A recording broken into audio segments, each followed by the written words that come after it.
Good morning student, class 6। तो बच्चों आज हमारा टॉपिक है 10.3 सम मेजरमेंट्स। मतलब किसी भी चीज़ को नापने के लिए हम कुछ मेजरमेंट्स का यूज़ कर सकते हैं। Work in groups and each of you do this activity one by one using your foot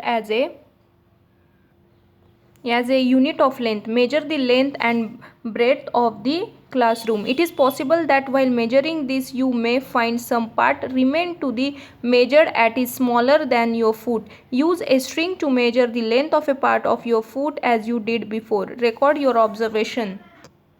देखो बच्चों, आपको आपके क्लासरूम को मेजर करने के लिए क्या करना है, आपके पैरों का इस्तेमाल करना है। देखो बच्चों, आप भी कभी कभी खेलते वक्त कोई रेखा आंकने के लिए, कोई रेशा गिनने के लिए क्या करते हैं, आपका एक पैर यहाँ रखते हैं, दूसरा पैर ऐसे, तीसरा पैर ऐसे, आगे एक एक और आगे की ओर आप बढ़ा देते हैं। तब आप क्या करते हैं कि आप आपके पैरों की मदद से मेजरमेंट गिन सकते हो। तो आप कहते हो कि देखो मेरे ऐसे 5 पैर बैठे हैं, इस लाइन में मेरे ऐसे 10 पैर बैठे हैं बच्चों।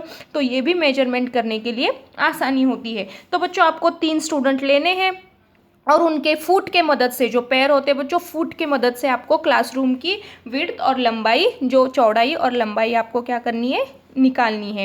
एक्टिविटी 2 में क्या करना है बच्चों, work in a group and each of you use your hand span as a unit of measure the width of a table और a desk in the classroom. देखो बच्चों, जो आपके टीचर का जो डेस्क होता है या तुम्हारा डेस्क ले लो, आपको आपके जो हाथ है, हथेलियों के, मतलब यहाँ पे अंगूठा और यहाँ पे जो लेडी फिंगर होता है आपका लास्ट वाला फिंगर, ऐसे आपको हैंड स्पैन का उपयोग करके, इसका यूज करके आपको क्या करना है, इसकी लंबाई आपको गिननी है। ये भी आप कर चुके होंगे।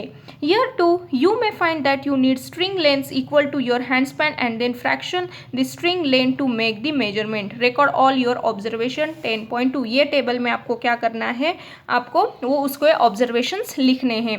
We see that measurement means the comparison of an unknown quantity with some known quantity. This known fixed quantity is called unit. इसका मतलब क्या होता है बच्चों, आपको जो डेस्क है उसकी लंबाई और चौड़ाई आपको पता नहीं थी, लेकिन आपको क्या पता था कि आपके हाथ का जो मेजरमेंट है बच्चों वो पता था।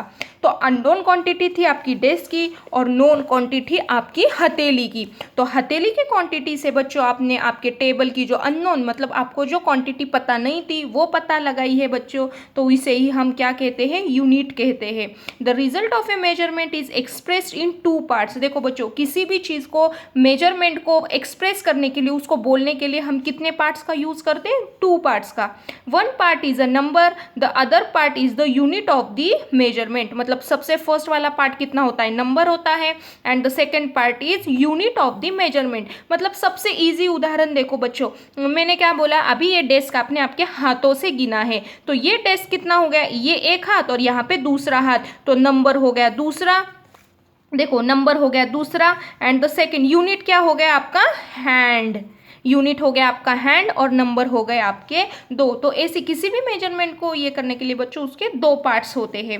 For example in activity 1, the length of the room is found to be 12 lengths of your foot, then 12 is the number and foot length is the unit selected for the measurement. देखो बच्चों, first इसमें आपने क्या कहा था, आपकी class की लंबाई देखने के लिए आपने क्या कहा था, कि अब मैंने कहा था आपके फुट का, आपके पैरों का इस्तेमाल करो। तो पैरों का कितना आया था, समझो लगभग 12 आए होंगे। तो नंबर हो गया आपका 12 और यूनिट हो गया आपके फुट। तो समझो डेस्क में क्या होगा, डेस्क के आपके हथेली हो गई है 2 और हैंड कितने हैं, यूनिट क्या हो गया आपका, hand span.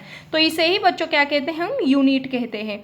Now study all the measurements record in table 10.1 and 10.2। Are all the measurements for the room using everybody's foot is equal. देखो बच्चों, मैंने क्या कहा था, क्लास के कोई भी 3 बच्चे लो और उसके एक एक पैर से नापो। तो बच्चों सबका मेजरमेंट सेम आएगा क्या बच्चों, no. Are everybody's measurement by hand span of the width of the table equal. देखो जो टेबल की लंबाई गिनी है बच्चों, तो हर एक ने हाथों से की, तो सबके हाथों की मेजरमेंट सेम आएगी क्या बच्चों, no.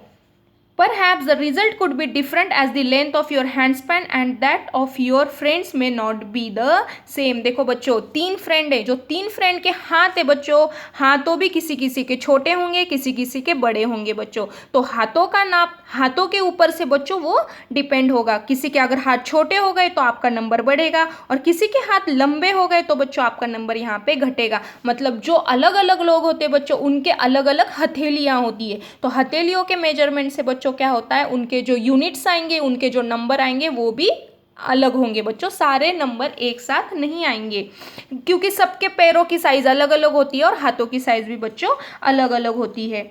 Similarly the length of the foot में be slightly different for all the students. और वैसे ही हाथों की तरह बच्चों पैरों के भी साइजेस सबके सबके अलग अलग होंगे।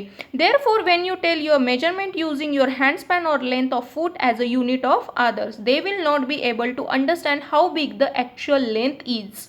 देखो बच्चों, आप दूर कोई इंसान है, आपने उसको कहा कि मेरे हाथों की पाँच हथेलियाँ उतना टेबल है बच्चों, लेकिन वहाँ रहकर बच्चों उसको एक्चुअल में, मतलब सच में उसको वो टेबल कितना लंबा है वो एक्चुअल में और प्रॉपरली समझ में नहीं आएगा, क्योंकि बच्चों उसको पता ही नहीं है कि आपका हाथ कितना लंबा है। उसके हाथों की साइज़ और आपके हाथों की साइज़ अलग अलग होगी बच्चों। Unless they know the length of your hand span और फुट, मतलब आपके हाथों की साइज और आपके पैरों की साइज जब तक वो जानते नहीं बच्चों, तब तक एक्चुअल में उनको किसी भी चीज़ का मेजरमेंट का पता नहीं चलेगा। We see therefore that some standard units of measurement are needed that do not change from person to person. ये बहुत इंपॉर्टेंट है बच्चों। फिर ये बात पता चलने से बच्चों हमेशा हमेशा सबके मेजरमेंट अलग अलग आएंगे। जो भी नया कोई आदमी आएगा उसकी हथेलियों की साइज अलग होगी, पैरों की साइज अलग होगी, तो सारे मेजरमेंट्स अलग अलग होंगे बच्चों। तो इस पर से ऐसे उद्देश्य निकला बच्चों कि किसी भी चीज़ को मेजर करने के लिए, किसी भी चीज़ को गिनने के लिए हमें एक स्टैंडर्ड यूनिट चाहिए और वो फिक्स रहना चाहिए। वो आदमी टू आदमी, पर्सन टू पर्सन चेंज नहीं होना चाहिए। मतलब छोटा बच्चा भी आए तो मेजरमेंट उतना ही आना चाहिए, और कोई बड़ा भी आदमी आए तो उसका मेजरमेंट उतना मतलब फिक्स होना चाहिए बच्चों। तो उसका एक एग्जाम्पल है बच्चों अपना स्केल। देखो बच्चों, छोटे बच्चे ने भी स्केल यूज़ किया तो 5 सेंटीमीटर इतना ही होगा, और बड़े आदमी ने भी चेक किया तो 5 सेंटीमीटर इतना ही होगा बच्चों। तो ये स्टैंडर्ड यूनिट्स है बच्चों। तो मैं कल आपको ये कंटिन्यू करूँगी 10.4 स्टैंडर्ड यूनिट्स ऑफ मेजरमेंट्स।